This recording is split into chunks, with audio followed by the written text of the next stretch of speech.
And there we go, everyone. We are back again for another fantastic conversation on Friday Night Counter Attack. We are here, we are rocking, and we are rolling. We are at the end of the domestic season in England. The Championship playoff final was on Sunday, the FA Cup final was on Saturday. No more football in England from clubs in the top four flights as well, because it's going to be very, very fun to see what's happening next season. But before we get on to next season and before we get on to the European Championships in the summer, we have to give the Premier League one more last hurrah of this season for what's happening, the ups and downs, the twists and turns, and we've got to do what we always do, which is a draft. And it's a draft where we are doing it in a shameless 4-3-3 formation, and we are doing it with one player per club. So as always, make sure you're following along with who we've picked and who we're going for today, and make sure you comment yours in your comments wherever you're watching this or listening to this as well, because it's going to be great fun. There's going to be lots of twists of turns, and we've got two very good draft players on today, which is very, very fun. So, introducing Travis, as always, my co-host with the most. I'm looking forward to hearing his thoughts. And Travis, for the first time in a long time, you could say, before we go into how are you and everything, the first time in a long time we can say there's more than one Tottenham player that gets to shine properly in defense, midfield, and attack from each position as well. So there's no longer one standout player because you've had a very, very good season as a team collectively, wouldn't you say? And how are you? It's good to see you as always. Yeah, good to see you. I'm not too bad, thank you. Yeah, I mean, it's just nice that there's even any Spurs players that could potentially be involved with this that aren't named Harry Kane or Heung-min Son. It's nice to Ooh. have a little bit more positivity around the club than there has been the last couple of years. And hopefully a few of our boys get picked, but we'll see. We'll see how it goes. And introducing our special guest this week, he is someone who loves to talk about football from all different aspects as well, from the coaching side, the scouting side, the fan side, but not so much this season from the fan side, from my experience as well. Introducing my good friend Luke Perkes.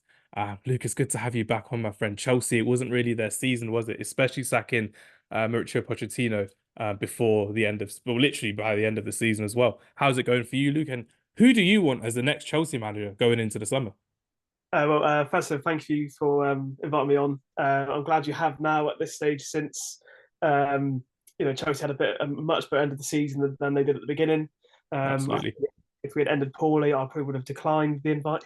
But That's why I no, waited until the end of the season. I was like, we'll have you pre-season and post-season, so it's all good for me. I don't mind it at all. but no, it's been a positive end, and I'm pleased we've got not Champions League football, sorry, European football. But no, in terms of management coming in, I've actually been speaking to a friend of mine about this recently, and I didn't mind the idea of De Zerbi coming in. Okay. Uh, but a lot of people obviously had their sort of doubts with the Brighton Chelsea link again. Another Um, one. yeah, another one, yeah. But I don't mind the idea of this Maresca coming in from Leicester if it's the same sort of ideas and style of play that Pep has. It seemed to work well for Arteta at Arsenal, so I mean, it's the same hairstyle as well with Pep Guardiola, so I think they'll be okay with it. yeah, a few correlations. Hopefully that sort of resembles on the pitch as well. Do you know how mad that is when you've got so many bold managers in the Premier League? Ten Hag, Pep Guardiola, Sean Dyche, Maresca, Arne Slot as well coming in for Liverpool as well. Vincent Kompany's just left or got relegated with Burnley as well. That's a huge amount. It goes to show how stressful football coaching can be. And for someone who's coaching as well, like yourself, don't lose your hair, Luke. That's all I'm saying. Don't lose your hair. I got out of the game early from full-time coaching. I'm happy with just part-time for now, which is good. But onwards with the show, we are going to be doing our Premier League 2023-2024 draft of the season. The way it goes, if you don't know by now, you should know. We've kept the same theme going along the season with Champions League, with Bundesliga, Serie A, Europa League, whatever we've been doing. We haven't done a Europa League one yet, but we will. Travis will love that one for sure. I'm sure he'll be buzzing at Europa League draft of the season. Now, but as we go, we're doing a 4-3-3 formation. We all get to pick our wild cards first of all. And if there is a player out of position, it's up to the rest of us to decide if they actually fit there or not as well. And if the pundit can convince the other two that he does play in that position, then that's absolutely fine. But I've done my draw earlier today, and it goes, unfortunately, Luke, it goes you first, then it goes Travis, then it goes me. We do a little randomizer before, so In a way, the pressure's on Luke for this one, actually, because with me, I know my theme of what I'm going for this one. Travis just needs to win one for the season because he hasn't won a draft convincingly from my experience as well, or from the audience's decision. So the pressure's on Luke, on you, Luke. So without further ado, here is the Premier League draft of the season from 2023 to 2024. So remember how it goes. You get to pick a wild card first, so any player from any club in any position. Then we go from goalkeeper to defender, starting from right to left. Centre midfielders, then we've got our attackers right to left as well. Luke, fire away. If you could pick any player in the Premier League to start in your team, to be your main man in your team, your wild card, who are you choosing and why? I'm going as you always know with these drafts with myself, I never go down the normal route of just picking a sort of clear cut. That makes three of us. That makes three of us for this one. Yeah. But I've had a bit of deliberation since you mentioned about me coming onto the pod around this. And I'm actually going to go for a defender, but just because I want nailed in, who I know is, in terms of how I've sort of scaled down their importance and why they should be in it. And I'm going to go for a right back, and his name is Pedro Porro. Reason for that is because, as I mentioned before we started recording, I've done a lot more sort of statistical research around my picks this time around, just sort of trying to sort of talk my way through it. But I'm sure, as the other co-host would agree, I would hope. But he's been one of Spurs' main outlets for their attack this season, and he finished this season with 11 goals contributed, and it probably could have been a lot more. If either his sort of shooting was a lot better, or if his assist opportunities sort of paid off, he probably would have ended up with a lot more. So yeah, I could have gone with anyone else, as I'm sure a lot of people will be screaming, listening to this or watching this. But I'm just going sort of safety. I want to sort of get someone nailed in who I know has performed and kickstart my defense. Nicely done, Pedro Porro. As we go along as well, make sure you take notes of your teams, and then we can get this edited up later on as well, which would be good. And if you need to, just pop your players' names in the chat, so saved as well as a backup as well. But Pedro Porro, welcome to the draft. Travis, are you shocked that Pedro Porro got taken straight away? I'll be honest, I'm shocked. Yeah, I saw I'm your shocked. reaction. I think it's a good pick. I think as goes right backs, there's not too many exciting ones to choose from. I mean, you don't want to pick a right back who had a separate family and lost his head in the FA Cup final now, do you? So I think it's a good choice there to go for Pedro Porro. Yeah, I think good choice. Very, very clever choice. And I like when people come on the draft and they think in the context of the draft when they're making picks, not just let's try and get the best 11 we possibly can. It shows a little bit of future planning, and I like that. It's good. Yeah, it's a good pick. I'm pleased with that one. Mind games. Luke, don't listen to him. Travis just wants all the best players. Don't listen to him at all. It's not the case. Travis, go on. You're first up. Draft. I'm going for a left back this time. No, it's not Luke Shaw this time. I'm actually going for, and I'll be honest, when Hamza told me you're a Chelsea fan, Luke, I thought that you would go for this guy. Oh, don't do it as a don't. Oh my God, you've basically done the opposites of what I thought. Did you think that Luke was going to go for Palmer and I was going to go for Porro? Yeah, I did. I thought you'd have gone for a doggy personally. You still might, but Palmer. Oh my goodness me. For context as well, Travis did say recently that he would rather start Cole Palmer ahead of Bukayo Saka on the right wing for England. Luke, would you agree with that? Not necessarily. Okay. Would you start Palmer in the Euros? I wouldn't start him straight away. Personally, for me, I'd go Saka because he's got that international experience. As much as Palmer's done really well for Chelsea this season, I think everyone's got to sort of understand and sort of maybe have forgotten that it's his first breakthrough season. And I think trying to put him into England straight away, I think would just throw him completely. Whereas you've got Saka, who's a bit more established in that respect. I think it's safer to play him. But if we played like a lesser nation, I don't think there'd be any harm in just sort of chucking him in. That's the nation, Luke. I thought better of you. in And terms of I'll what. name the names though, so it's fine. No names, no names. That's all I'm saying. It's good. Imagine if Albania make it into the next round. I shouldn't be saying that, so I'll get killed by our Albanian followers as well. Just about Cole Palmer as well. My favorite moment of the season was that 4-4 game against Manchester City, scoring the last minute equalizing penalty against his old boss, his old teammates, his old club. And you're like, you know what, Cole Palmer, well done. Big bravado he has as well. And that's kind of where, for me, where he kind of introduced himself to the world in terms of, I'm here now. I'm Mr. Chelsea. I'm no longer Manchester City. So that showed big character from Cole Palmer. And I'm looking forward to seeing more of him across the summer at the European Championships as well. Right. Now it's my Before we turn. move on, I just want to quickly caveat it because I know you mentioned right wing. I've got him down as an attacking midfielder, so I've got him in midfield. Yeah, I had him as an attacking midfielder, but I know for a fact he can play as a right wing as well. But Luke, I'm pretty sure you're fine because you've watched Chelsea. He can play as a attacking mid or a right winger. Would you agree with that? I'd say so, yeah. Yeah, that's Okay. fine. Yeah, just wanted to make sure we're all on the same page before we move on. And I have I know you weren't playing him left back. He wasn't inverted left back, Travis. So I think we're good with that. Oh man, this is fun for me because I've got some players I want to throw in. There's some players you both know I want to throw in, but I'm going to go for a player who I think, you know what, whilst he is free, I can't not go for him. Yeah, you know what? No, I'm not. I'm not going to be boring. This is an end of season draft here. We're not here to be boring and statistical from my point of view. Luke's going to take care of the statistics and Travis will take care of the facts and the stats. I'm here for a good time. I'm here to put William Saliba into the draft. Yes, I'm going for defender as well. I've got a defender on the back of my current shirt, Sergio Ramos. I'm going for William Saliba as my first choice centre back for Arsenal. Emphatic season.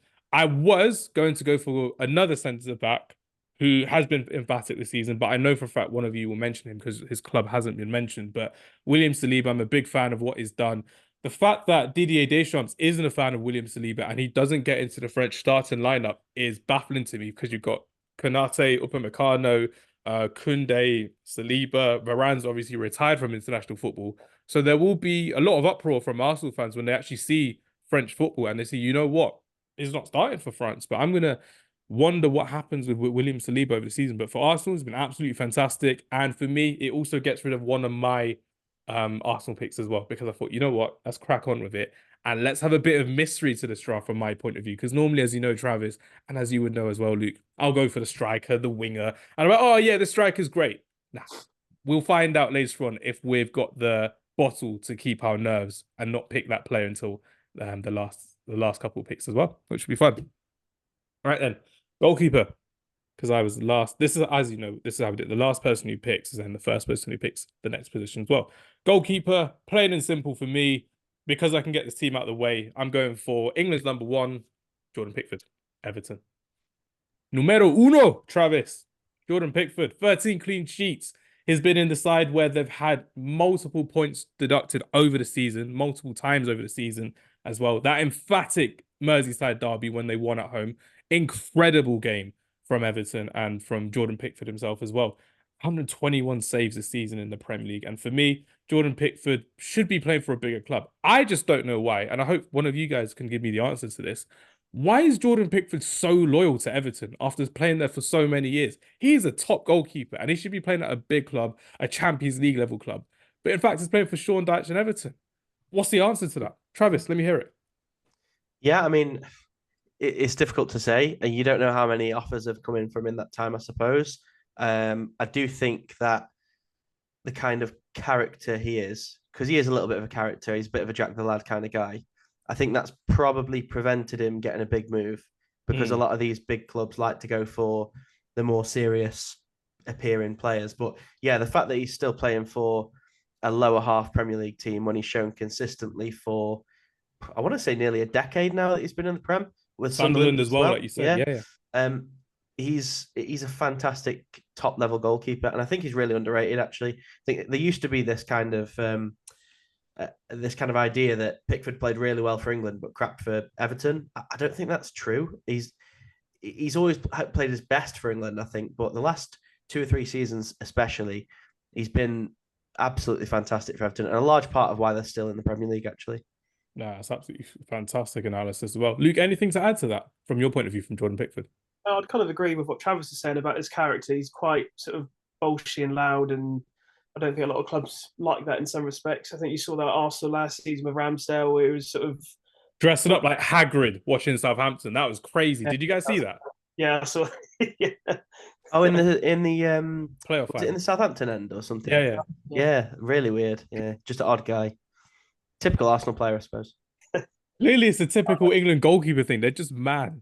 It's absolutely crazy. But then Dean Henderson's a bit mad on the pitch as well. We've not got much confidence in our goalkeepers if Jordan Pickford's our number one then in terms of consistency in behavior. There's no behavior from England goalkeepers, which is fantastic to see. Right then, Travis, first choice goalkeeper. Where are you going? Okay, so goalkeeper was probably the one that I struggled with the most. Were you considering Pickford? Pickford was my number one choice, like you say, Okay. to get Everton out of the way, because there's obviously not too many shining examples of fantastic Everton players this season. Disagree with that. Okay, we'll talk about it later, I guess, We'll if see any more who. Everton players pop up. We'll see. We'll see. In terms of goalkeepers, I'm going to go for a bit of a rogue one. I'm going to go for Jose Sarr from Wolves Jose. Pick up to Jose. get basically to protect my picks for better teams. I considered Vicario, but I want a Spurs pick somewhere else. I considered Martinez, but I want a Villa pick somewhere else. And also, I think Jose Sarr's had another pretty respectable season for Wolves. I think he's another quite underrated Premier League goalkeeper.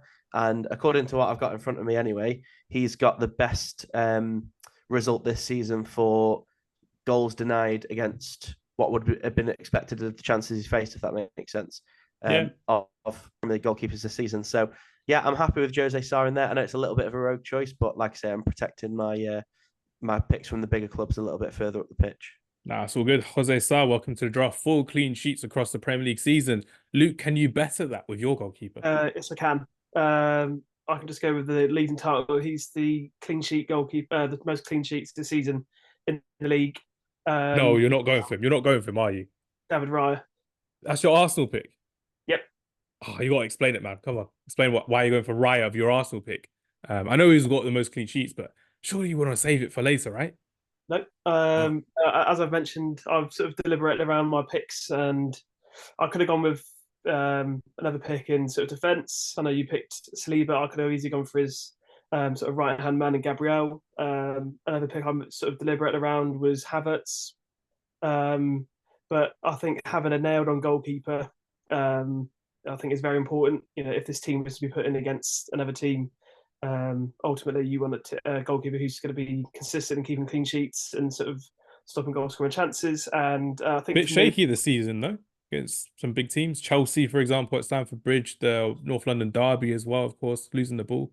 You want that as your goalkeeper, Luke? You sure? Well, I think you've got to consider the fact that he's come in on loan from Brentford, got big shoes to fill and a big character to fill with Ramsdale. I think no one really expected Raya to come in and sort of take his spot straight away. So I think from that respect, you've got to sort of consider that he's probably sort of feeling under pressure.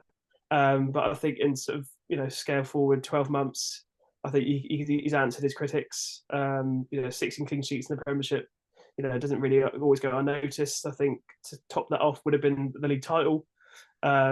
But yeah, I think I did have a different pick that would have been a bit different, a bit rogue, and that would have been Leno. That would sort of nailed off a Fulham pick. But once everyone was sort of choosing their goalies and Raya was still available, I was happy to slot him in. Don't mind that at all. For me, William Saliba with the most clean sheets from a centre back in 18 and David Raya with the most clean sheets as a goalkeeper in the Premier League with 16. I think we're going for quite sensible picks there as well. But it means that Travis has still got an Arsenal pick to pick later on. Right? With Travis being a Spurs fan, will we see that going on? We'll have to wait and see, which will be good. Travis, first choice right back. Where are you going with this one? I think if Porro's gone, I'm not saying Porro was my first choice, but if Porro's gone, there's only one other selection, I think, and that's Trent Alexander-Arnold. So I'm going to grab him, put him straight in there. Hamz is not happy. He's not happy, but no, He's been reading my no notes, ladies and gentlemen. Nah, Trent is gone. Porro is gone. What am I going to do? I must admit, I was worried when Luke picked Porro in the wild card. I thought I've got to get first choice right back. I've just got to.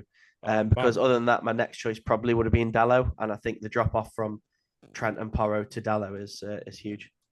And I can't even pick Ben White as well because I've picked my Arsenal pick as well. God damn it. Why was I so sleek? Oh yeah, I've got free. I forgot about that. I've got free reign over Arsenal for the rest of the draft now. Interesting. That is Oh, interesting. okay. Because Cole Palmer's gone. Malo Gusto, welcome to the draft, my friend. Been very, very impressed with you this season. You have been one of the shining lights in the Chelsea team, not as bright as Cole Palmer, but ever since Reece James was injured, I personally think Reece James has a lot to bring to this team when he's fit, but he's never really fit. As Luke would know, it's very frustrating having a club captain who's neither here nor there. Malo Gusto, I've spoken glowingly about him this season. I thought he should have gone. I thought Malo Gusto should have gone to the European Championships personally, but he may be going to the Olympic Games in the summer in Paris, playing under Thierry Henry, which will be amazing to see Malo Gusto in international football once again. Luke, share me your thoughts, being a Chelsea fan, as Malo Gusto has been one of your shining signings this season. I know he was signed last season and then he came in during the summer, but let me hear your thoughts on Malo Gusto. Yeah, no, really impressive. I've been quite fortunate. I've seen 3 Chelsea games this season, 2 of them at Wembley, and Not fortunate then if they're at Wembley. I feel sorry for you because you post the pictures. I'm like, don't do this, Luke. It's a curse. And then not, not fortunate in terms of the result, but obviously where I'm based in England, it's difficult to go in games and stuff. But you get to see how the players are set up tactically, and he was just sort of very involved for the majority of the game. And I think he's been, as you mentioned, one of the sort of brief shining lights we had pretty early in the season before all the other players then decided to click and actually understand how to play football with each other. His sort of goal contributions was really impressive. I know he's had his injuries here and there in the tail end of the season, but on the most part, he's been really effective. And I think there's a lot of worry amongst Chelsea fans when Reece James was injured, whether Gusto would be able to sort of apply the same level of performance. And I think he's comfortably one of the best that we've had. And I think he's sort of shown that he is capable of stepping up and playing when Reece James isn't there. And I think you'd argue that he would sort of push him for a starting place next season if Reece James is fully fit. Good question, that. Just to end it on Malo Gusto. How does it work next season when they're both fully fit? Do you start Malo Gusto right back and Reece James centre back? Do you bench Malo Gusto? How would it work for the new manager at Chelsea to play both Malo Gusto and Reece James? Well, there's talk of Maresca's style of play being a 3-2-5, so that would argue being a back three. And I think it's sensible to have Reece James your right side of centre back and allow Gusto to be the more attacking of the fullback, sort of go up and down the pitch, and allowed Reece James almost to sort of protect his legs, basically. It's got more agility too as well when he dribbles. So that's going to be a benefit. It's just Reece James for me, I think he's got better crossing. So he could be crossing from deep, like we've seen with Cesar Azpilicueta do previously at Chelsea as well. So that's good as well. And like Maresca, if he does get signed on as well. New style of football for Chelsea again. That's going to be very, very exciting. All right then. I picked William Saliba, so I can't go. Luke, you've already picked Pedro Porro. So yeah, first choice centre back. Luke, where are you going with this one? I'm going to I'm quite pleased that I've got the first choice in this one in some respects. Because it won't be for everyone. Just remind you, it won't be for everyone. But I'll say it on every single time when it's my first choice. I'll be grateful for it. Man, I appreciate it. You had the wild card as well, and you went for a right back. I'm still not over that. No, but I'd say he's one of the best right backs in the league, so I'm happy with that one. So I like it. I like the confidence. Yeah, moving forward. For me, I'm going to sort of nail off one of the Everton picks. I don't know if it's Travis mentioned that there's not many Everton players that you would sort of consider that have had a good season, but I'd argue this player has. First full season at Everton, impressed very much at PSV last year. So I don't even need to say much else other than that. It's Jared Branthwaite. Solid pick. And we both pick Everton players as well. So we both pick Arsenal players and we both pick Everton players. So Travis has got free reign on Everton and on Arsenal, which is great to see. Travis, first choice centre back. Where are you going with this one? I'm going to go for, rather unsurprisingly, Mickey van der Ven from Tottenham. That's your Spurs pick? No way. Yeah. What's wrong with that? You have much. So just to confirm, you're sure you're happy with Van der Ven being your Spurs? Our best player this season. Okay, I'm that's happy fine. with picking our best player this season. That's fine. That's you're fine. Thinking, no. Remember, like Son, you were saying tactical from the beginning. So I thought if you were going to be tactical, you would have gone for someone else. But that's fine. That's fine. I know who you're thinking of, and I've got other ideas. You're thinking of Udogie, aren't you? Not gonna say. I'm not gonna say. That's what you're thinking of. I know it is. I've got You other said ideas for left back. I've got you ideas said that something you about Son. So let me hear it about Son. I was just gonna say you know probably the two that you would have expected me to pick would be either Son or Udogie. I would say Sar. Udogie. I was thinking you were gonna say Sar personally. Sar, Yeah. really? I mean, Yeah. yeah. Look, I love him, but there's plenty of midfielders who've been better than Sar this season. You said Sar was better than Mainu, remember? Sar over Mainu. Van de Ven. You said Sar was better than Mainu, remember? So I'm not picking Mainu either, so don't worry about Oh. that. But no, you'd expect me to pick Sar over Van de Ven, seriously. yeah, Van de Ven's been our best player. it's been very, very good. Let me hear Better you. than Sar. I love Sar, don't get me wrong. I don't sound like I'm slagging him off. I absolutely love him. But Van de Ven, he's been our best player this season by a mile. It's just because you went all, oh yeah, I'm going for tactical. I'm going to save some big players for later. So let me hear why you're going for Mickey van der Ven. Short and simple, I've gone for him because I think he's the best centre back in the Premier League. Call it bias, call it what you want, but defensively, he's so solid. And to add on to that, he's the fastest player in the Premier League as well. And that's not even me just saying it. He's statistically the fastest player. Or should I say, he's set the fastest recorded speed in the Premier League since records began on that particular statistic. So to add on that unbelievable pace to a centre back, it's just a cheat code. I think Spurs fans have fallen in love with him immediately. He's got the Van der Vaart song straight away, which is a massive endorsement from the Spurs crowd. Yeah, let the audience hear it, Travis. Let the audience hear it. I won't be giving a rendition. Don't worry.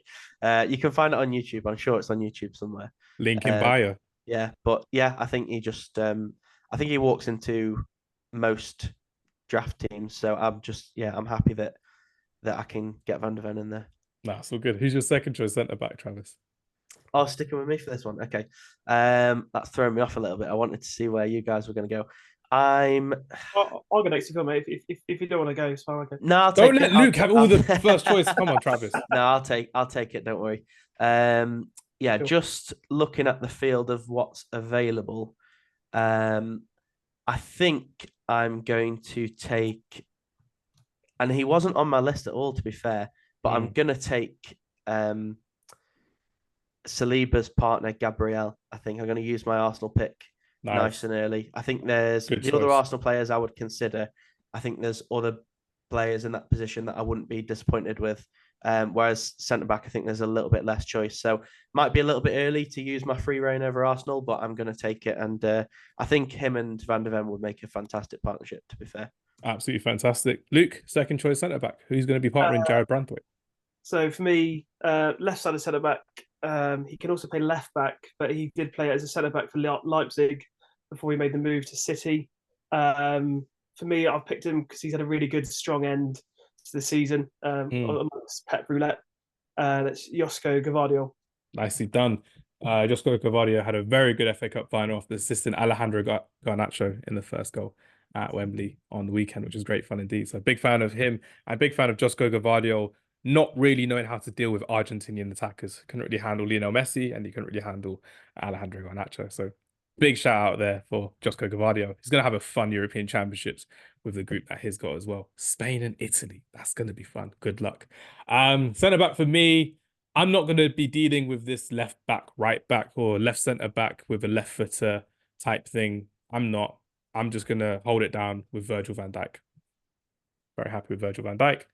Van Dijk, Saliba, centre back. Good luck getting past both of them. Yeah, that's an unreal partnership, to be fair. I gave you both the opportunity to pick him as well. So we'll have to wait and see. I know you picked Trent, of course, so we're going to have to wait and see how it goes later on as well. That's everyone's centre backs done. Everyone's done their right backs. Now we're on to left back. And left back, did I win the mind games? I didn't win the mind games because Josko Gvardiol was my choice. I didn't win. I didn't win. Fair enough. I didn't win it. Okay, where can I go with this? I would say sorry, but I'm sure you'll get me later on. So name of the game is the name of the game. It always comes back around, Luke. It always comes back around. Plain and simple, I'm going for someone who I said has been a very underrated left back earlier this season. He's been fantastic for Fulham Football Club across the season. He's had one of the most interceptions in the Premier League, and I'm happy to announce that Anthony Robinson has gone from underrated draft to rated in my team of the season. So thank you very much. Malo Gusto Anthony Robinson on our fullbacks. I'm looking forward to this one as well. And for me, I don't want to go overboard, but I want to ask you guys both a question. Is Anthony Robinson the best American footballer we've seen in the Premier League for a long, long time? Because I think, I can't remember, probably Clint Dempsey, again at Fulham, the best American footballer I've seen. Pulisic, I know you may hype up, Luke, but let me hear your thoughts. Luke first and then Travis. So Anthony Robinson, best American in the Premier League this decade, I would say. I'd say so. I wouldn't sort of go too much on Pulisic. I didn't really rate him much whatsoever. Mm. He was expected to be really good, but just sort of never had the output as he was expected. I think you got the likes of Dempsey was really good at Fulham. You also got like Landon Donovan when he came to Everton. He had a little short spell. I don't know how successful it was, but And then it's all the goalkeepers, isn't it? Like Brad Friedel, Tim Howard, Casey Keller, all of those goalkeepers. But no one really as an outfielder really stood out in that kind of way. One of the most consistent, and he was on one of my sort of replacement lists for a left back. So yeah, good pick. Nicely done. Travis, your thoughts on Anthony Robinson? Yeah, he was my my first choice. I can't lie. I think he's probably. I know you're saying that you think he's rated. I still don't think he's rated to how good he should be. I think with the vacuum of top quality left backs in the Premier League at the minute. I mean, I look at like Arsenal, for example. They've just nearly won the title, and they're still shifting between like Tomiyasu, Zinchenko, people who aren't actual left backs. Kiwior as well, yeah. Kiwior as well. You know, they're still shifting, but they've not got an outright kind of natural left back. And I think someone like Anthony Robinson to still be at Fulham, with all due respect to that club, is crazy considering the market at the moment. I mean, Liverpool are going to need a replacement for Andy Robertson probably within the next couple of years. Like I say, Arsenal could do with a left back. United have not had a left back all season. Got two left backs all season. Yeah, exactly. It seems bonkers to me that none of these teams have even, because I mean, no one's been linked with him really, from what I've seen. Yeah, no one's tested the waters in the transfer market. It's crazy. I mean, it'd probably take a fairly sizable bid to get him out of Fulham, because I'm sure they're happy no one's touched him yet. But yeah, the fact that he's still playing for Fulham at this point and not one of the big six is very, very surprising to me. And yeah, like I say, he's my number one pick, and I knew you were going to go for him. As soon as you said you couldn't have Guardiola, I knew you were going to go for him. Mind games work with Destiny Udogie. I'm very happy with that as well. But yeah, Anthony Robinson, 7 assists in his season for Fulham. Been absolutely fantastic with 20 clean sheets. And when you're thinking about that for Fulham, 20 clean sheets, that's a hell of an achievement under Marco Silva as well. So big credit to Anthony Robinson for his performance this season. Big credit to Fulham Football Club for having such a good defense across the season. Luke, first choice left back. Where are you going? I'm going for this person based on his first half of the season. He sort of dropped off in the second half, but he was one of the most consistent performers for Luton. Oh, I like this choice. Bold. I think there's only probably a couple of players I think Luton would have within the draft. One argue could be in midfield, but I think left back was a tough position to try and find someone. Obviously, Anthony Robinson was a name that I had picked as a sort of an option, but outside of that, I couldn't really think of many else. But yeah, he was one of the main suppliers for Luton's attack. 10 assists this season in the Premier League, even though they have been relegated. But for me, Alfie Doutry slots in at left back for me. Is he your kind of modern day fullback you like seeing develop in lower league football as well? Because we'll be seeing him in the Championship unless someone buys him. Maybe he could do a job at an Everton, for example, with Mikalenko not really performing this season. Maybe Tottenham. He could be. Tottenham would be fantastic as well. An understudy to Udogie. I would love Doughty as backup to Udogie. I think he'd be a very, very good second choice. No, it's quality. What do you think, Luke? Yeah, no, I think he's I think like a lot of these Luton players, they've come up through the ranks, they've come up through the lower leagues. I think naturally when you've got a club with a low budget coming through League One, the Championship, you sort of have to look a bit further afield for these sort of gems, don't you? So I think he's as you sort of alluded to, like a modern day football player who's grafted, worked hard, and sort of reaped the rewards. So it wouldn't be surprising if he found himself a move into the Premier League, as a backup, or he might even be sort of lucky with one of the promoted teams and starting for them. But I think he'll have another impressive season wherever he is next year. So, but yeah, no, I'm happy with my left back pick, and actually, so far, all of my picks have actually been my first choice, so I can't really complain so far. Okay, show off. Why don't you, Luke? We Right, appreciate it here right. as well. Travis, first choice left back, then your first choice defensive midfielder. Where are we going? Okay. I'm glad you've said that because I really wanted my first choice defensive midfielder. So thank you. Remember, any variation for 4-3-3. So you can have two defensive mids, one defensive mid, three centre mids, however you want to go, just so Yeah, you're all that's aware. fine. So left back, slightly rogue one, but again, I'm going for Star Wars, love that film. I'm going for protecting bigger picks further up the pitch. I'm going for Dangu Ouattara from Bournemouth, and I hope I've said his name correctly. I Does he play apologize if left I back? haven't. Does he play left back? I thought Perkes was left back. He's a winger, but he has played most of the season at left back. And Ooh, let me if figure this out. I'm not even just making this up. Genuinely, he's played most of this season at left back.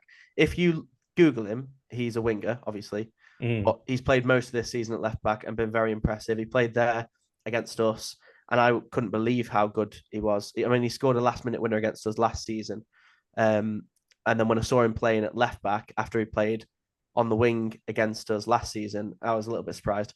But he's been brilliant. He's been very, very good at left back, and to deputize in a role that's so different from your natural position and not really drop your standards, I think is really impressive. And again, I'm trying to protect picks a little bit higher up the pitch.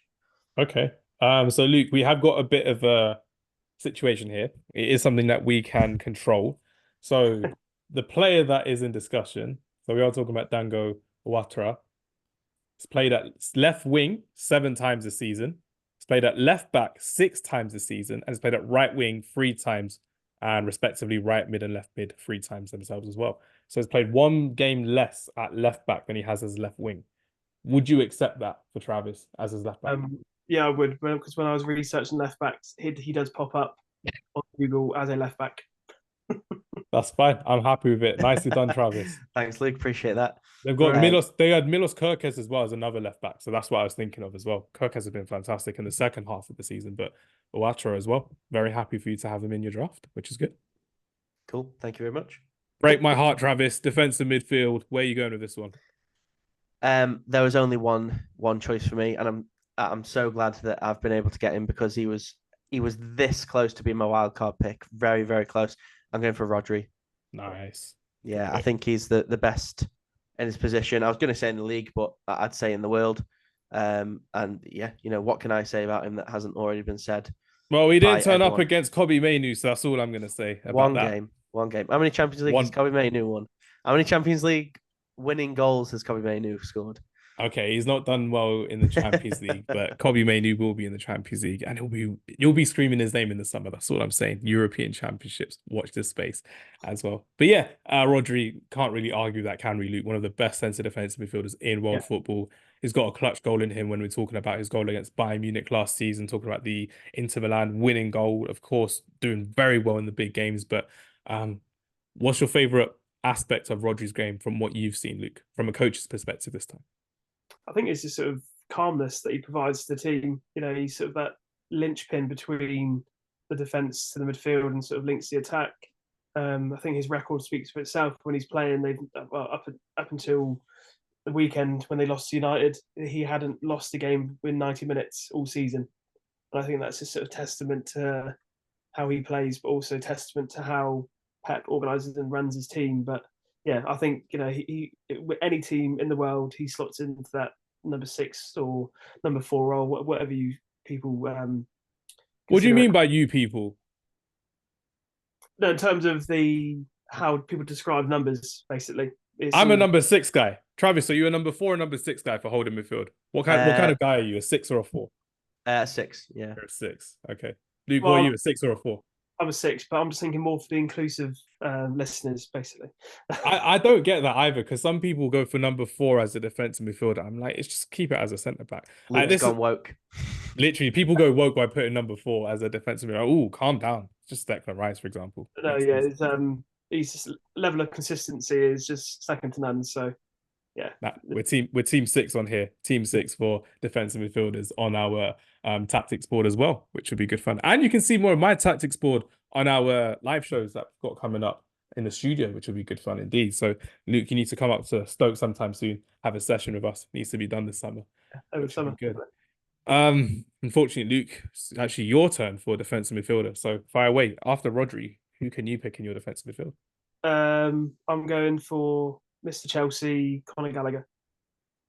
Gallagher, Yep. defensive mid. Yeah, I'm playing two defensive midfield, or two deeper midfielders, and with I one get you. Yeah, forward. yeah. Makes sense. Makes sense. Tell us why. Why are you going for Conor Gallagher? I think he's just sort of pulled Chelsea together this season, and well, in the last couple of seasons when we've been a bit lackluster, a bit poor. Mm. His leadership has sort of grown all season. You know, there's been a lot of talk in the media around his sort of captaincy and how he leads teams, and obviously all the problems that Chelsea had with the penalty issues that have happened. I know the first one they didn't really stamp down on how maybe a captain should have handled it, but the second time, you know, just sort of dragging the players away and now allowing Palmer to take it, I think really showed what he's capable of. And I still don't. I'll open it to you guys. Actually, I don't understand why so many people at Chelsea want him to leave or to be sold. I'm gonna lay this on to Travis because Travis Spurs were linked with Cole Palmer back in January. What were your thoughts on that? Because I remember you saying you'd have him in your side working with Maddison, with Bissouma as well. Would that have been a good move for Gallagher or just a better move for Spurs from your point of view, Travis? I think it'd work for both. I think from what Luke's saying and from what I can tell, Chelsea fans love him. I think Tottenham fans would love him. Most of the Spurs fans I can kind of see do want him and do want us to sign him. To me, he feels like an Ange player. He feels like a player for an Ange system. And I've been a fan of him since he had that sort of breakout season on loan at Palace. So for us to be linked with him, yeah, I'm excited by that prospect, but I don't think Chelsea will sell to us. It just doesn't happen. I think Chelsea would rather sell Gallagher to, someone else for 20 million rather than to sell him to us for 40 million. But maybe with the Bowley regime and now it's a little bit more pragmatic, a little bit more focused on balancing the books and getting the finances right. Maybe they'll break that. But yeah, I can't really see them selling an academy prospect and their captain to one of the biggest rivals. No, that's fair enough. That's all good. As well. So welcome to the draft. Conor Gallagher. Oh. Yeah, I've got to put him in. I can't not put him in after hyping him up all podcast long. Or should I? Should I risk it? No, I'm not going to risk it. There's more opportunity to risk it later down the line. Like I said, my wild card, who I wanted in attack, he will have to wait. But I'm saving his club. And I'm going to go for my first choice. It will be like Luke's. It will be two holding midfielders and one attacking midfielder. So two centre mids and then one attacking midfielder who's going to have the free reins of the pitch to enjoy himself. Welcome to the draft, Kobbie Mainoo. Thank you very much. It needed to be done. Surprise, surprise. What a fantastic player he has been this season. You boys are so high on Mainoo, aren't you? You United fans. High on our own supply, Travis. That's what we like to say. I mean, we spoke to another Manchester United fan last week, Nico and Milana. Shout out Nico. He's absolutely fantastic to speak about Kobbie Mainoo, saying he's the best wonder kid in the England side and he has to be given the keys. And he said that before the FA Cup final as well. So for Kobbie Mainoo, remember he came in as a 18-year-old kid in the heart of midfield in the worst Manchester United team and has shone dramatically, not just in terms of his goals, in terms of his assists, but his all-round play, his composure on the ball for a 18, 19-year-old.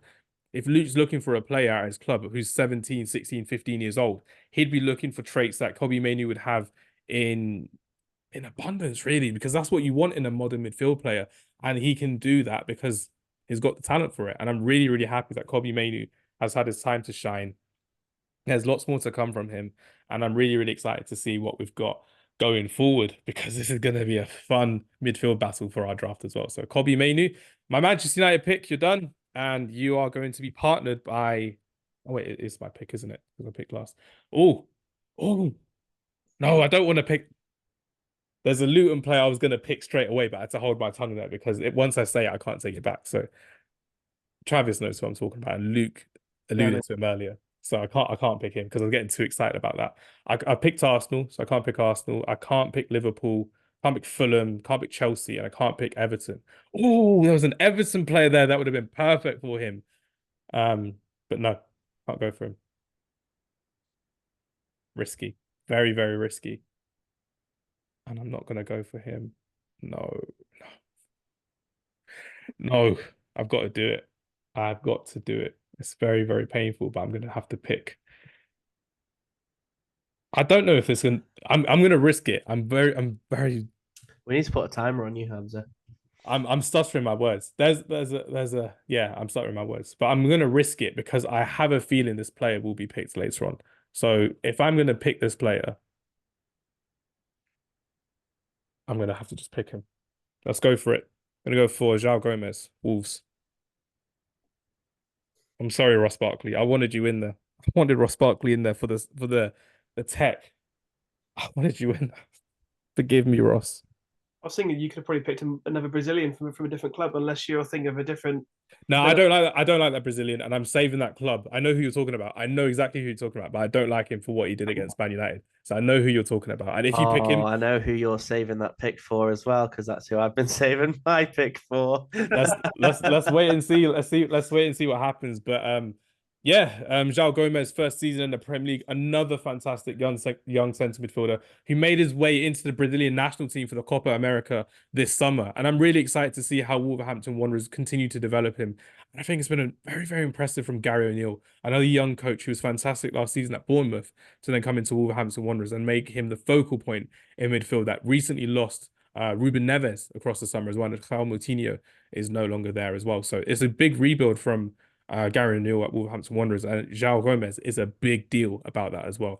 And also, I've been just a big fan of seeing the re-emergence of some young Brazilians. Some young Brazilians, Travis, we know are not very good, but some are actually quite good. So I'm quite happy with that. And having Kobbie Mainoo and João Gomez in my midfield, I'm risking it all. There, I've played my cards. You know who I'm thinking of for later on. I've played my cards. Damn it.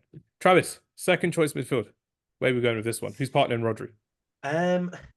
I'm actually gonna go a little bit rogue again.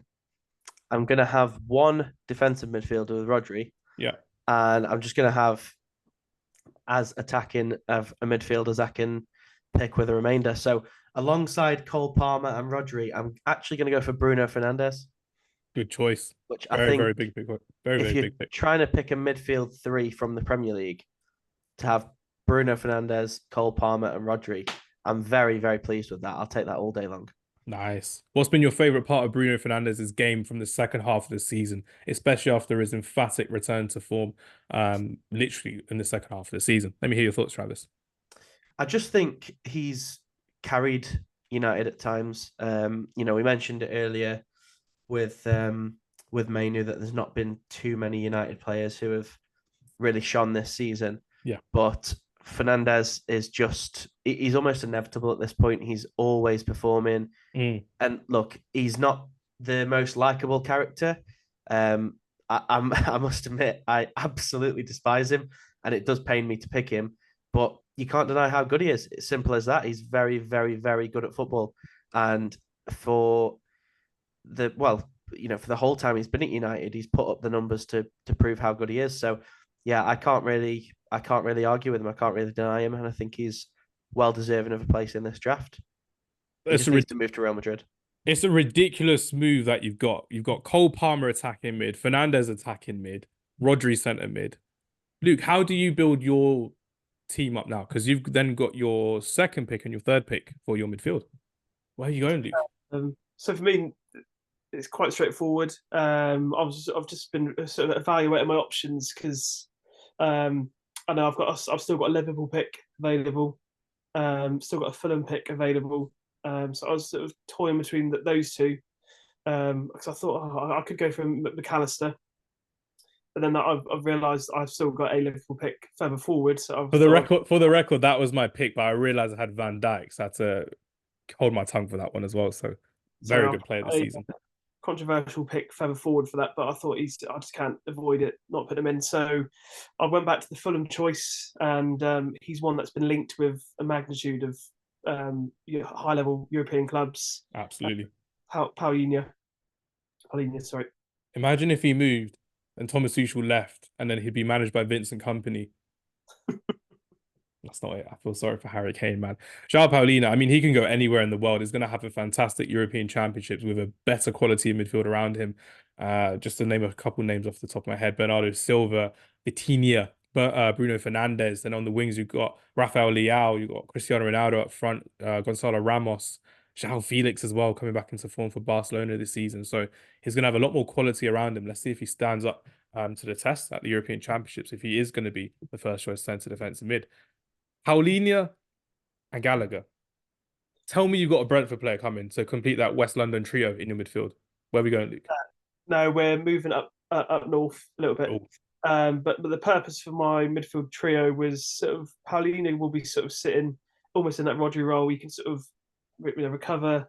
I've got some of his stats up. Defensively, he's sort of his recoveries over 400 recoveries, 300 tackles, 2,500 passes this season. So he's almost sort of like a Rodri 2.0.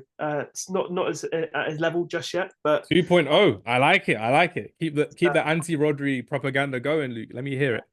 But no, I'd say he's well on the way to being at that level at some stage. Just needs to be sort of shown in a higher performing club than Fulham, respectfully. Then Gallagher is some sort of link between the defence and midfield. But for me, I'm going to Nottingham Forest. This part I've really enjoyed and liked watching them at Wolves. Oh, Made the move to Forest and has performed a really good second half of the season under I've got the name of the manager, but his ex-Wolves boss. But I've gone for Morgan Gibbs-White. you mean the ex-Spurs boss, Nuno Espirito Santo? And Wolves as well, wasn't he? Yeah, definitely. I'm just throwing it to Travis. We'll brush over the Spurs one because I'm sure it's a bit upsetting for Travis.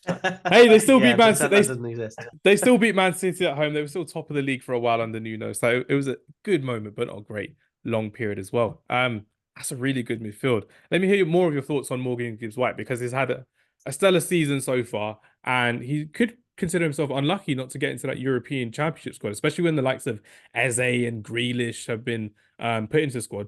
Morgan Gibbs-White has been doing it at a lower level as well, respectively, Luke. Yeah, no, I've quite enjoyed watching the season. I don't watch many Forest games live, but obviously I like Match Day and that kind of stuff, and videos that pop up on Twitter. I've enjoyed watching his link up with Alanga and providing stuff for Chris Wood. And I think just sort of Forest, I know they've had their troubles this season, but I think he's probably been a linchpin in sort of their sort of resurgence from the bottom half of the table to 16th. But yeah, I think if those players were performing more consistently, I don't think they would have had the troubles as they have done. And I think next season, I think they'll really push on. But yeah, no, I really like him, especially in that number 10. He's almost got the free role to sort of do what he wants, basically. So yeah, I'm happy with that. That's all good. Travis, you've had your midfield completed with Bruno Fernandes, Rodri, and Cole Palmer. Luke, you've had your midfield completed with Conor Gallagher, João Paulina, and Morgan Gibbs-White, which means I've got a player to pick to be with Kobbie Mainoo, João Gomez in my midfield. And I'd be very stupid not to pick him. And I'm going to risk it, because I know there's a player I wanted it from this team in my front three, but I can't pick him. So I'm going to pick Phil Foden in my attacking midfield. He's been fantastic in this central role that he's played this season in the absence of Kevin De Bruyne, with Riyad Mahrez and Ilkay Gundogan, who have been sold from last season as well. He's shown a lot more responsibility. Not a fan of that dive, by the way, in the FA Cup final. That was an awful dive at the outside of the box. Phil, you should be doing a lot better than that. But 19 goals and 8 assists in the Premier League this season, scoring some emphatic goals. He's also got that trademark goal now where he just shifts it onto the outside of his left boot and just whacks it into the top bin on the far side as well, which is absolutely incredible. Played 35 games this season under Pep Guardiola in the Premier League. I think it's his highest ever because he's been relied upon so much more. Phil Foden. Yeah, we're going to have it, Travis. We're going to have it again because we've got to think of our attackers, and I'm going to buy us all some time to think about our attacking final three. So here's the topic of Phil Foden. Luke, where do you play Phil Foden in the England team for you? Do you play him in the middle or do you play him on the left? And Travis, you can think about the same question as well. We had it last week, but I'd like to hear your thoughts. No, I think he's a waste on the left. He doesn't play there at all for City. So I know he's evolved. Yeah, I was literally having this conversation the other day, and I think Southgate's one of these managers that he will try and fit all of his best players in the team without any sort of tactical understanding. Just vibes.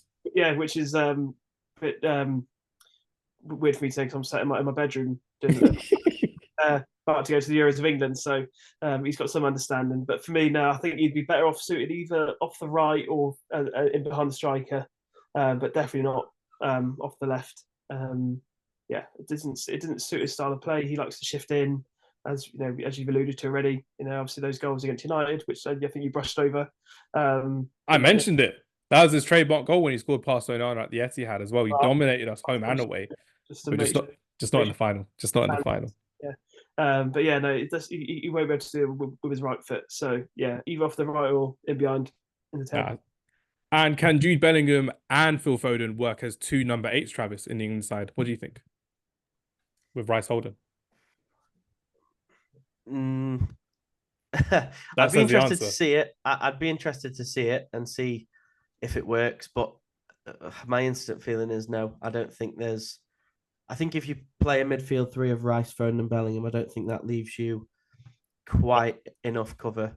I'd like to see someone like a Gallagher, a Wharton, a Mainu alongside even Trent. I'd like to see someone alongside Rice just to give him a little bit more cover. I don't think I'd feel too secure playing Bellingham and Foden ahead of him, who are two very outright attacking players.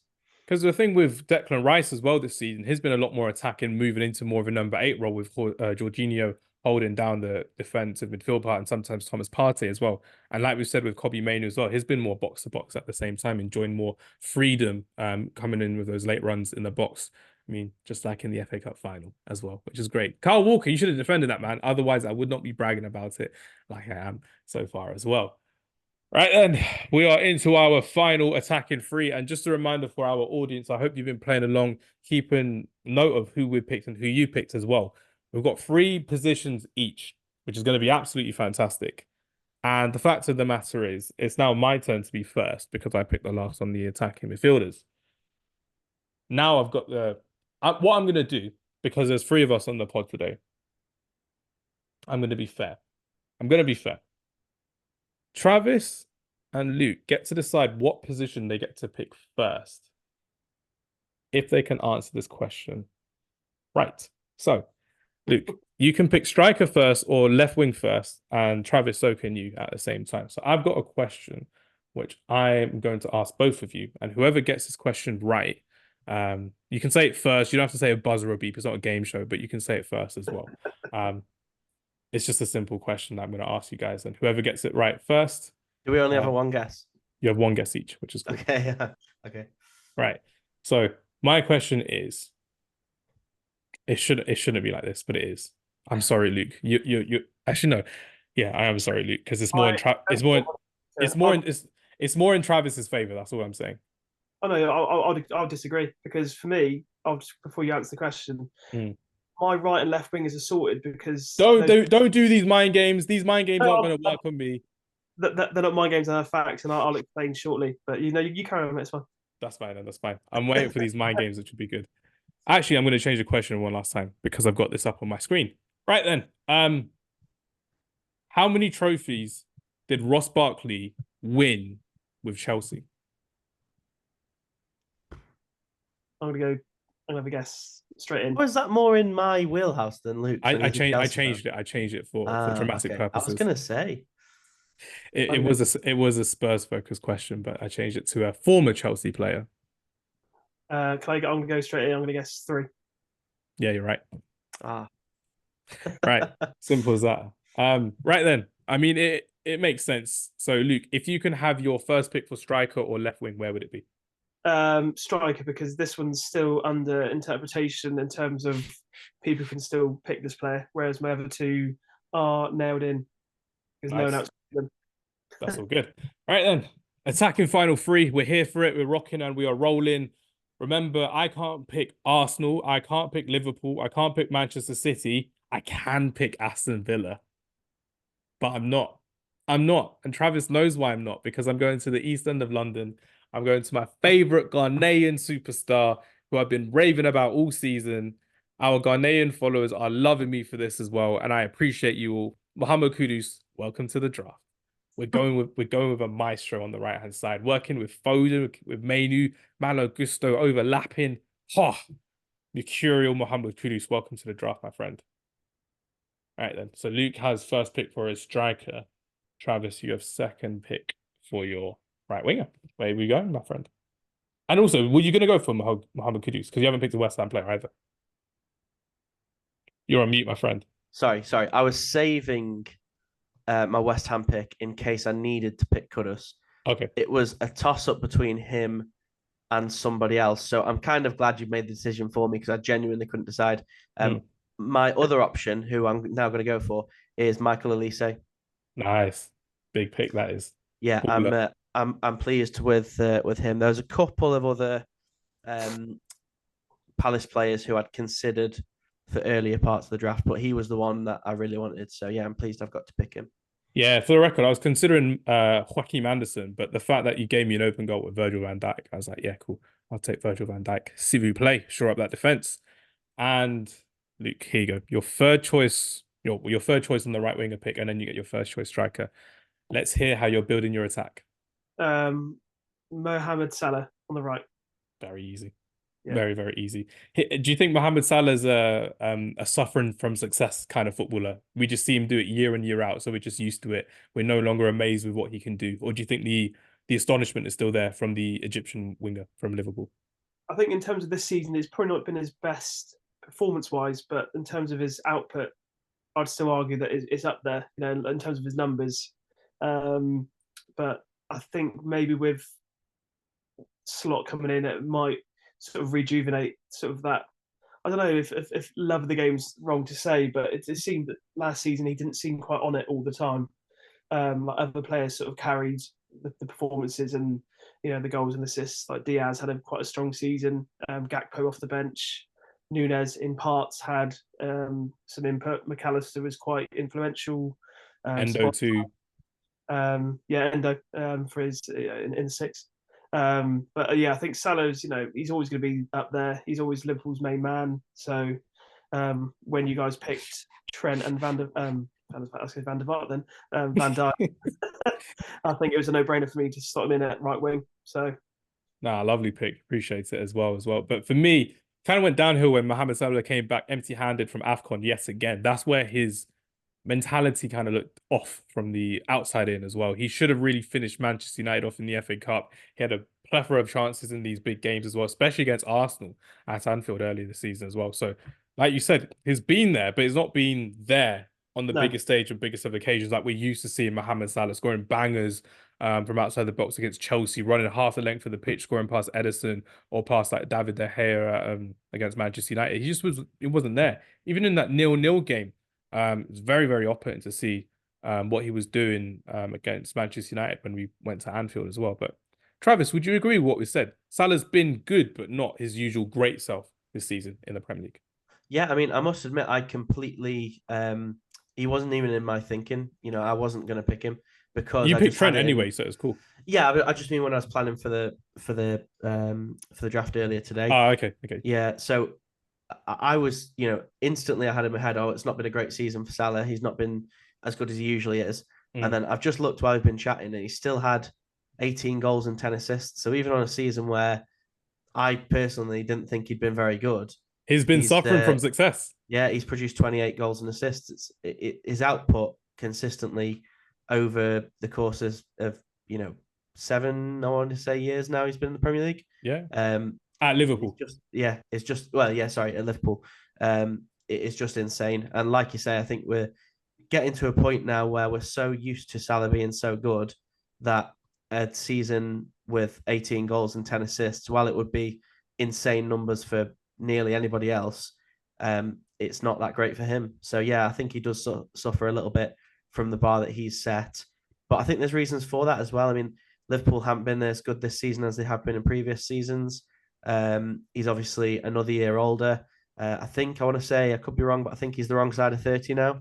So, he's only going to decline further. But to be a player in your early 30s and still putting up 28 goals and assists in the most difficult league to play in the world, it's it's just testament to how good he is and how professional he is. He's also missing his boy Sadio Mane, who's playing out in Saudi Arabia at the moment as well. and Bobby Firmino exactly making those selfless runs and dropping back into to press for him as well. So it goes to show that actually this new front three of Liverpool is always a rotated Liverpool front three with, like Luke said earlier, Luis Diaz, Gakpo, Nunes always coming in, Jota coming in and out of the team as well. So there's more flexibility for Jurgen Klopp, but less stability for Mohamed Salah, as he's looking for development going forward as well, which is great. What's not great is Luke gets to pick first choice striker. And I don't think he's picked a certain team in the Midlands. So I think we all want this guy. We've all been saving our pick, haven't we? All I'm saying is, Luke, the choice is yours, my friend. Where are we going with this one? No, mine's it's not who you're thinking of. This player I've really enjoyed watching in the second half of the season. He's just a fun player to watch. Doesn't look like a footballer, but just his performances. Don't do this. Don't do this. Yeah, I know what you're going to say. Don't do this. Is Jean-Philippe Mateta. Oh, wow. Okay. That's not what I was expecting. Oh, my goodness me. Nice pick, though. Nice pick. Yeah, brilliant. 13 goals in 13 games since... reborn under Glasner as well. Reborn in this 3-4-3 system. I thought you were going for someone else. My heart was skipping beats there. Call me Ollie Mers. It was crazy. But unbelievable end of season for Mateta as well. He's been bullying defenses. He bullied Liverpool. He bullied Manchester United. He's been fantastic in what he's done. People even saying he could have been ahead of Randall Kolo Muani for the French national squad as well. But it goes to show that it may have been too little too late, but a fantastic resurgence under Glasner at Crystal Palace as well. Another London club for Luke. I'm loving this one. Got me old stats in as well, which I'm sure you'd appreciate. 6 league goals with 10 of those in his last 8. So in terms of the whole season, maybe not rocking up the numbers consistently, but I think if you had that form in the last 8 games, early doors, you'll be sort of pushing harder numbers really. And he's just a really fun player to watch. I'd recommend looking up his goal celebration on YouTube if anyone hasn't. What he does with the corner flag and the crowd. Is that what you do on Sundays, Luke? Yes, mate. Yeah. I don't have the bottle for that. Also, the corner flags are awful where we play as well, so I'm not a fan of playing with the corner flags. Oh, my days, that came out so wrong. I apologize, ladies and gentlemen. Right then, my choice for striker, because then Travis gets third choice striker and then first choice left winger. What player did you think I was going for, by the way? I don't want to say it because I feel like it would lead into who I'm picking, so I don't want to. Okay, so what you're going to say, and then I'll say after who I thought Luke was going for. You know what to do? We'll type it in the chat. Gives a bit more suspense for the audience. And put it in now? Yeah, put it in now. So I thought he was saving his pick for this gen. Oh, okay. Sorry. Yeah, I thought the same as Hamza, and then when he changed his mind, when he was describing him, when you said it's not who you're thinking, then I instantly thought the other guy. Because that other guy is my pick. Yeah. Alexander Isak, welcome to the draft. Nice. Loved watching this man play. I think it's fair to say I loved watching him play so much. I went all the way to Sweden to watch him play earlier this season. Fantastic footballer he is. He reminds me of a Nicolas Anelka, Alexander Isak. 21 goals across the Premier League season, 2 assists, focal point as a striker, because remember, Callum Wilson has been injured on and off across the season, and Anthony Gordon has been very reliable on that left-hand side for Newcastle United. But for me, he's an astonishing dribbler. His finishing is immaculate and is only going to get better with time. He's played at Real Sociedad, he's played at Borussia Dortmund. He's the leading focal point for the Swedish national team as well. One of my favorite memories from this season for Alexander Isak was scoring 2 goals and 1 assist in that emphatic 4-3 game against West Ham United at St. James's Park as well.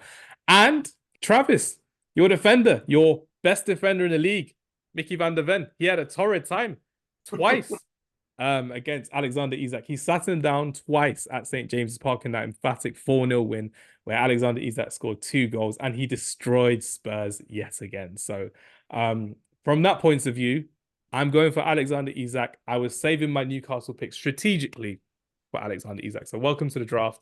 And for me, I wanted to ask you guys as well, before we get into it, I know the quality of strikers isn't as good as what we've seen in previous years in the Premier League, but would you consider Alexander Isak a top 10 striker in the world from what you've seen this season?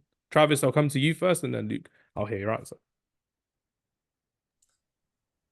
See, I thought you were going to say in the Prem, and I was going to say nailed on. Yeah, absolutely. Prem's easy. I'd say top Yeah, 5 in the Prem. in the world, top 10. I don't think I can name 9 better strikers. Probably or 10, 6. sorry, 10 better strikers. I think I instantly think of obviously Haaland, Kane, Haaland, Kane, Watkins this Lautaro, season, Lautaro. Watkins. Do you consider Mbappe a striker? Probably not. He's more of a winger. Let's put him in there for the But argument's if sake as even if well. you count Mbappe for argument's sake, yeah, that's 5. Osimhen, but he's not been on form this season. Luke, help us out. Boniface, you're right, Boniface. Giroud, good. Boniface better than Isak though. Giroud better than Isak, really?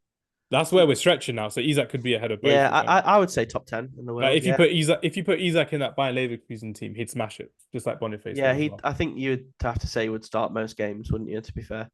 Yeah, I'd happily back that claim of Alexander Isak being in the top 10 strikers in the world this season, as well. Luke, what would you have to say about that? Yeah, I'd agree. I think Premier League definitely top 5, probably strikers in the league. And I think as we just sort of tried to sort of dissect, it's hard to think of other top strikers in the world. So yeah, I think arguably he's up there, and I think you can say rightly so. When Wilson's fit, they almost do like a Eddie Howe or a Jason Tyndall roulette, don't they? Yeah. They're never sure whether to play one of them, both of them. But yeah, I think he's sort of really acclaimed his spot at the focal point of Newcastle's attack, and you almost think and question why don't managers sort of trust these players to sort of play consistently, because you've seen it before with other players. They go and score a hat trick or put performances in like Isak's done, and the next game benched, Wilson starting. That doesn't really make sense, but yeah, that kind of happened this season with Mykhailo Mudryk at Chelsea. I don't watch Chelsea as much, but I remember when Mudryk would have a good game, he'd be benched quite a lot as well. And it's happened with a lot of younger players. But with Isak, I'm thinking he's like 25 now. He's been around the block a bit. He should be relied upon a bit more as well. But I think it's that Bournemouth link with Eddie Howe. He's a very big fan of Callum Wilson being from the Bournemouth days as well. That's the way I see it. It could be a bit of bias there, but I could be wrong in that respect as well. But nice chat, gents. Travis, third choice for picking striker, and then your first choice for picking your left winger. Where are we going? Okay. I want to ask a question first, which will inform my pick at striker. Okay. And I feel like I already know the answer. Can I get away with Ollie Watkins at left wing? No, didn't think so. He's not played a single game there this season, but he's played there previously, so I wondered if I could be cheeky. Okay, in which case, Ollie Watkins is my striker quite easily. It was a toss-up between him and Isak for me, and once again, Hamz has made my life easy by picking the other guy. So nice way of marketing it. Yeah, exactly. I've not had to make the decision, which is always nice. But yeah, a real statement season from him where he's since he's been at Villa, I've always thought, is he a winger? Is he a striker?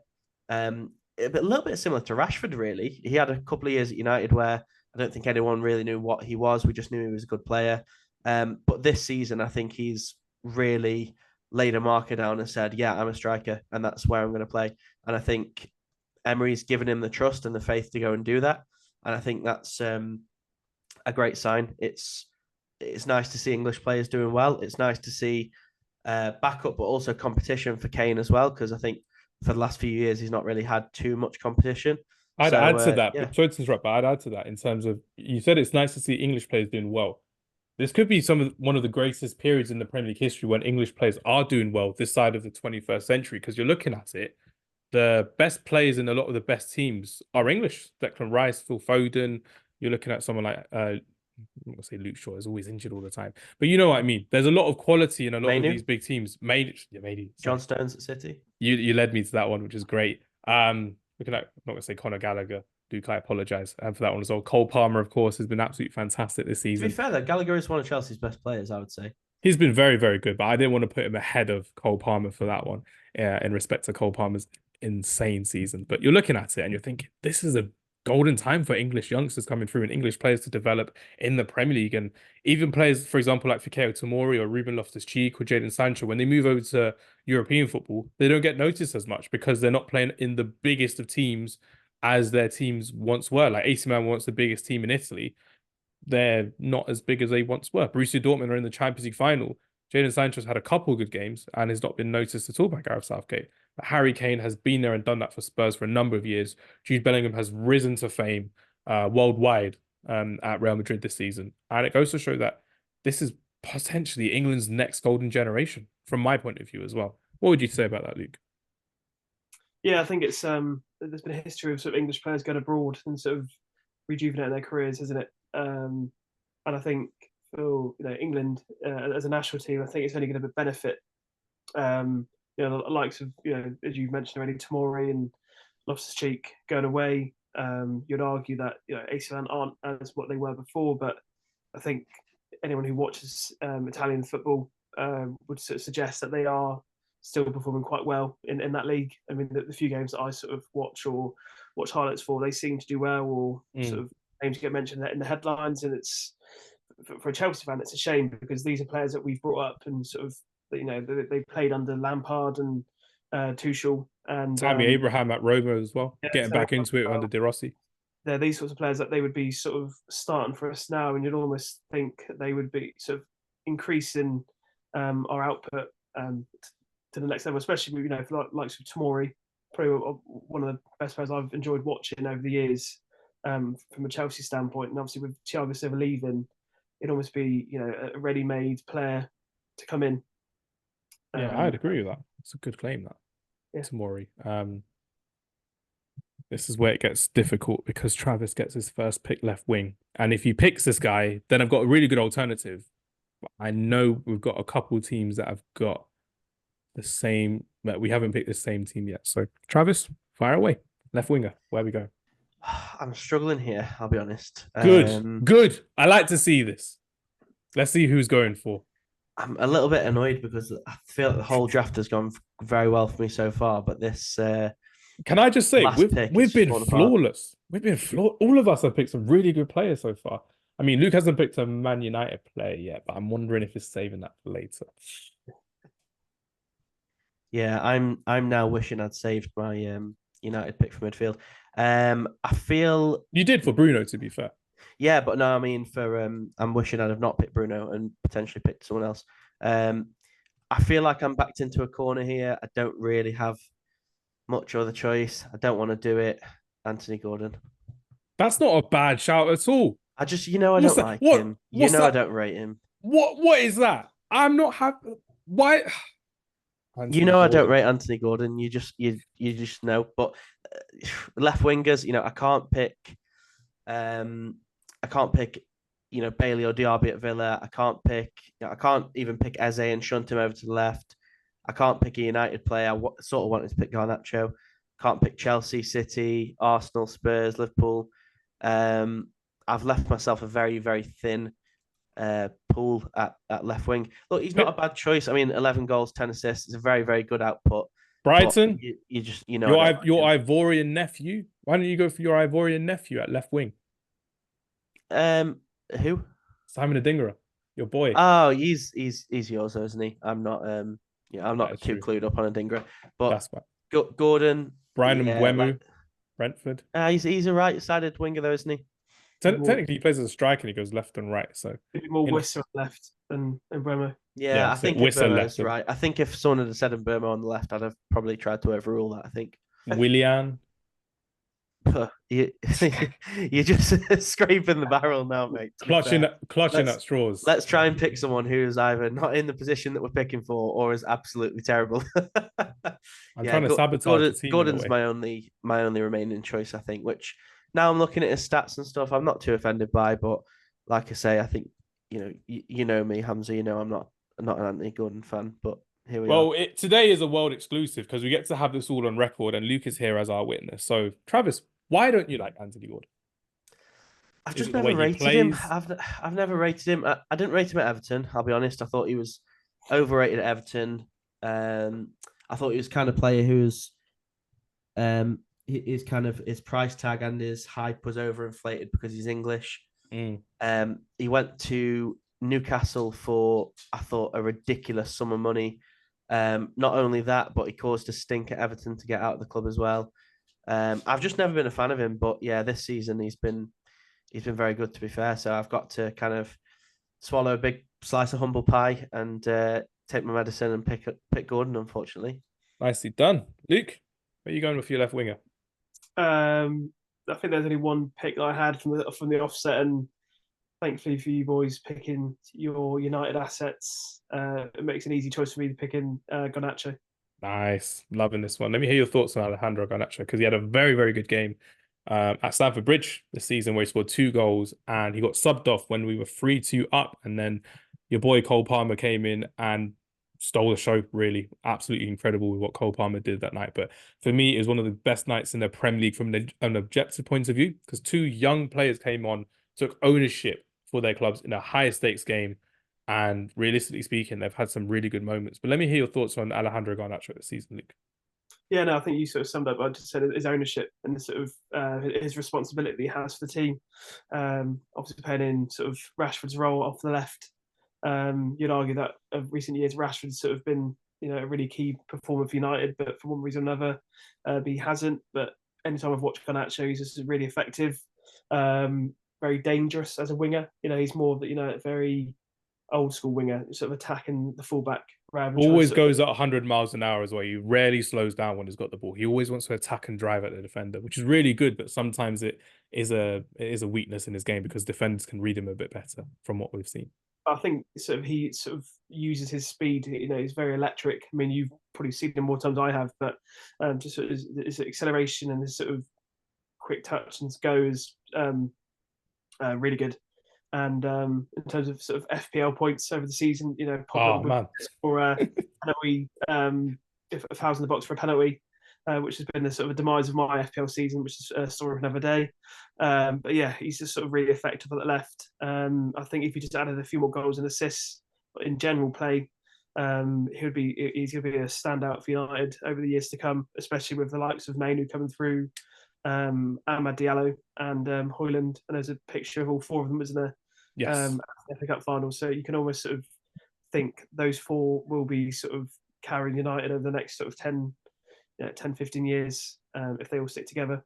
I So definitely didn't restart my career mode on FIFA with them all as my starting players as well, which is incredible to think about as well. But it's absolutely fantastic to see what Alejandro Garnacho has done this season, whilst other attacking players haven't brought their A game, their B game, or even like Anthony, their C, D, E, or F game as well, because they brought no game to the Premier League this season as well.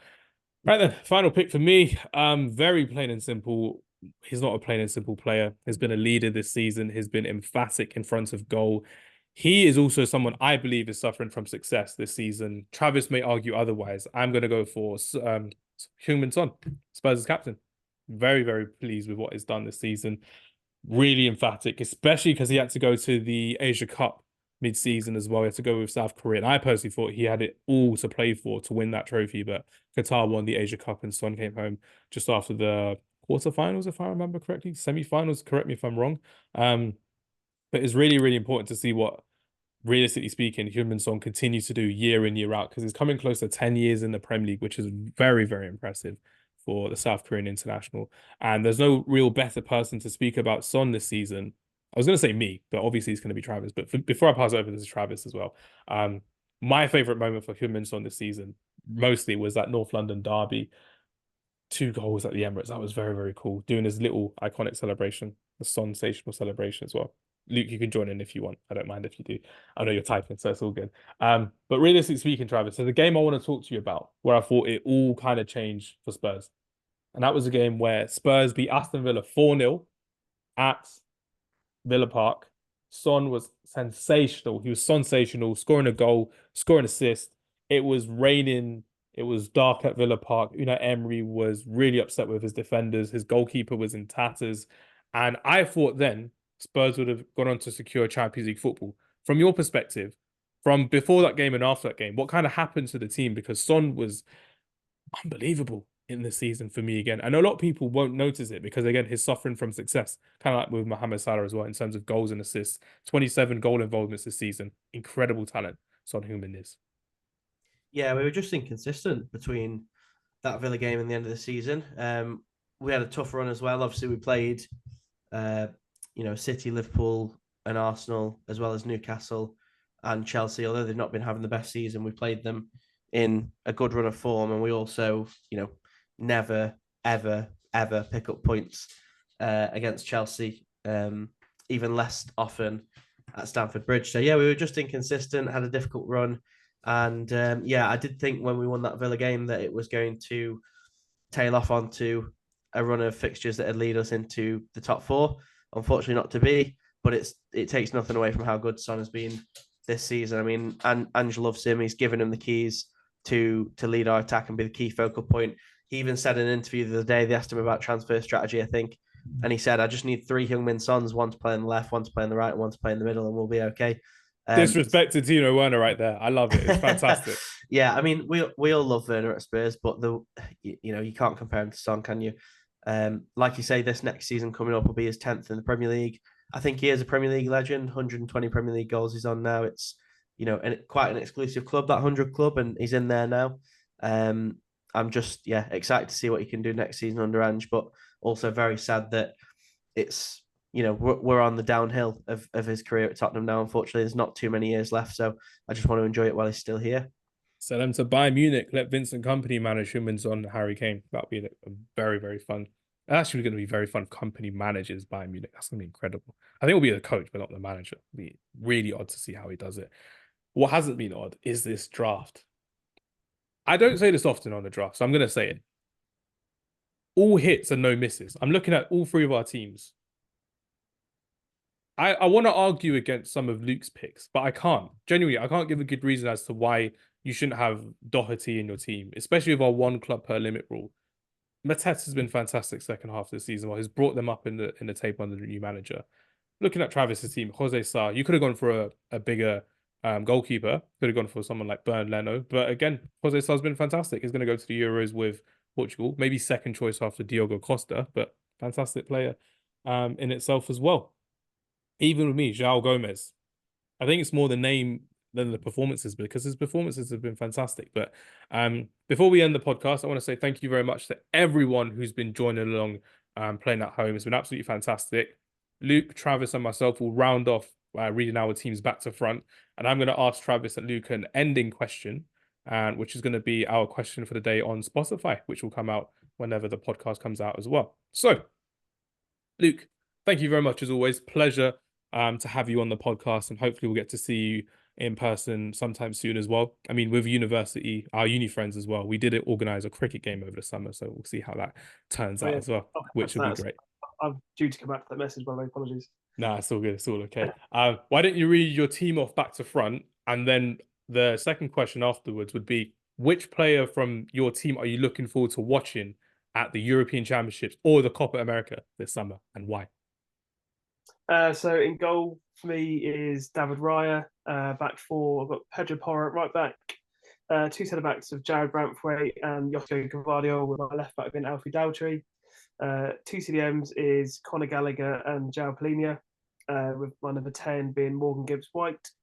And then my front 3 is Mo Salah on the right, John Philippe Mateta through the middle, and then Alejandro Garnacho on the left. Nicely done. Who are you looking forward to watching in the summer? I'll probably say Garnacho. Nice. I mean, looking at my team, I don't think there's many many internationals really. You never know. Gavardo could drop a masterclass against Spain and Italy in this group as well. I mean, if Porro starts for Spain, I think it'd be an interesting one to see if he replicates his performances from Spurs. He's not in the squad, is he? He never made it. No, he's not in the squad. Carvajal was ahead of him. And Jesus Navas. I mean, crazy. But no, so that was a legacy pick more than anything. It's not 2006 anymore. Spanish National Federation. Porro was fantastic this season. I don't get that at all. But no, it'd be I think Garnacho then to answer that question. Nice and simple. Nicely done. Travis, thank you as always. Absolute pleasure on the draft, on the podcast. As always, fantastic. Read your team off back to front, and then tell us who you're looking forward to watching across the summer. You're on mute again. I tell you what, I'm the worst for that, aren't I? Sorry. I've got Jose Sa in goal, a back 4 of Trent Alexander-Arnold, Gabriel from Arsenal, Mickey van der Ven, and Dango Ouattara. My midfield 3 is Rodri sitting in the 6 role, and then I've got 2 number 10s, Bruno Fernandes and Cole Palmer. On the right of my front 3, I've got Michael Olise. On the left, I've got Anthony Gordon, and leading the line, I have Ollie Watkins. In terms of who I'm most excited out of my squad to see at the Euros, it's a difficult one. I think I'd probably have to be biased and say Mickey van der Ven. Oh, okay, nice. Just Bias to Spurs, not to England. I get it. I get it. yeah. Just because I always like watching the Spurs players at these international tournaments, and I like seeing them doing well. As long as they're not playing against England. Does he get in ahead of Nathan Ake though? That's the thing. Because you got Van Dijk, De Ligt, and Ake as a back three. Does he get in ahead of Ake for you? He could play left Look, back. I mean, yeah, Ake could play left back, you know. Yeah, either of them could Davy play left Blind back. To also. be fair, yeah, either of them could play left back. I don't know personally. I mean, Ake's got the back catalogue, hasn't he, of having played a lot for his nation anyway, and obviously playing for, he won a treble last year. You can't really shake your head at that. But for He me, lost the FA Cup final this year. That's all I'm saying. That's all I'm saying. I can't wait for you to get over this, Hamza. Really, I really can't wait. I'll get over it once the recording's done. Trick of the trade here, which is all good. Yeah, I mean, I think he will go, but I hope he plays. I hope he's an important part of that team. And I think if you have a back three of Van der Ven, De Ligt, and Van Dijk, all fit and all firing and all in form, that is a scary, scary trio of centre backs, I would say. Set backs galore as well. Set pieces galore from the defenders. All three of them very dangerous from set pieces. They bring a lot of height, a lot of physical presence. But then as well, you've got, the recovery speed from Van der Ven. Yeah, absolutely. As well as defensive nous from all three of them, because they're all brilliant defenders in their own right. So, Van der Ven, I think they will use him, because I think if you've got a player like that with that sort of pace, it lets you play such a high line and lets you have your team so much further up the pitch. I mean, it's why Kyle Walker has been part of the City team for years under Pep Guardiola, because they can play so high up the pitch, suffocate the opposition. And they know that if the ball goes over the top, Walker's there with the recovery pace. And I think Van der Ven will probably be the same at the Netherlands. And I think they've got a decent chance of putting a good run together this summer. So, yeah, I'd like to see how he gets on. Remember, Netherlands are in the same group as France and Austria as well. So Van der Ven versus Kylian Mbappe could be a very fun race to see. He'll have him in the pocket, don't worry. Poland, Robert Lewandowski versus Van Dijk will be a very big battle as well, of course. So lots to look forward to from the Netherlands' point of view at the European Championships as well. Right, time for my team. In goal, Jordan Pickford, England's #1. Back four of Malo Gusto, William Saliba, Virgil van Dijk, and Anthony Robinson. Midfield three, probably lacking on height. I apologize, because Kobbie Mainoo is the tallest at 6'2". Then João Gomez and Phil Foden make up my midfield trio. And an attacking three of Mohamed Kudus, Alexander Isak, and Heung-min Son. I've got the sauciest attacking three of anyone. That's what I'm saying. It may not be the best, but it's the sauciest three. We've got skills, we've got drama, we've got a bit of character about it, which is what I'm loving about this team as well. And for me, the person I'm looking forward to seeing most this summer at the European Championships is... I'm not going to be biased, because I don't want to go along with the narrative that I've said all along. I'm going to be really excited to see how... Yeah, you know what? I'm going to do it. Same as Travis. Centre-backs. William Saliba. I want to see if William Saliba starts for this French team. I want to see if he gets some game time, because we know for a fact that they've got a plethora of defensive talent. Well, a plethora of talent all across the pitch, to be fair, the French national team. Some amazing young players coming through. William Saliba is part of that young crop coming through in the national team. I'd love to see him start, because when you've got strikers like Wout Weghorst or Arnautovic, Robert Lewandowski in your group, why wouldn't Saliba get some game time in this international group stage in the European Championship as well? I think there's a lot to come from him. And it will be very, very different to what we're seeing week in, week out with Arsenal under Mikel Arteta, who has got a stable partner in Gabriel next to him, a left-footed centre-back who can have really good recovery pace, who can read the game really well, has that aggression upon him as well. So if he plays, William Saliba. If I'm going to be safe, I'm going to say Phil Foden, of course, because it'll be great to see how he will go as well. But realistically speaking, who's got the best team? We're going to post this out on social media when this podcast comes out. Hopefully, there won't be any glitches and any rigging of votes as well, which will be good fun as well. Luke, I'm looking at you for this one as well. Don't get your team to vote for your team as you would expect. as well. But I want to say, everyone, thank you very much for listening. It's been an absolute pleasure to conclude on the domestic season. The Premier League draft of the season has been absolutely fantastic, with big thanks to Travis and big thanks to Luke as well. Travis, Luke, any final messages before we wrap up today's podcast? Just one from me. And now we're done with domestic football. It's coming home. Let's have it, boys. It's coming home. It's coming home. Luke, final messages? Just a thank you for having me on, and Pleasure. to your studio in Stoke, maybe over the summer, maybe like a European championship watch along or something, possibly, if time That's an allows. idea. But yeah, now I'm excited, and I think it just sort of shows the growth and the work ethic you boys have put together for the podcast over the years. And I'm proud to be a part of it on these ad hoc appearances. So yeah, thank you. We can't afford your appearance fee all the time. That's all I'm saying. The budget isn't as big as what I want it to be. Yeah, I understand. Which is all good. But everyone, thank you very much for watching. Do take care. Do share this episode as well. And do share your team of the season drafts with us on social media. Have a lovely week. Enjoy the Champions League final, which is coming up. And no, we haven't done a preview because we're going to do a live reaction video on Saturday night after the final. So everyone, thank you very much for watching. Take care. And we will see you next time. Goodbye.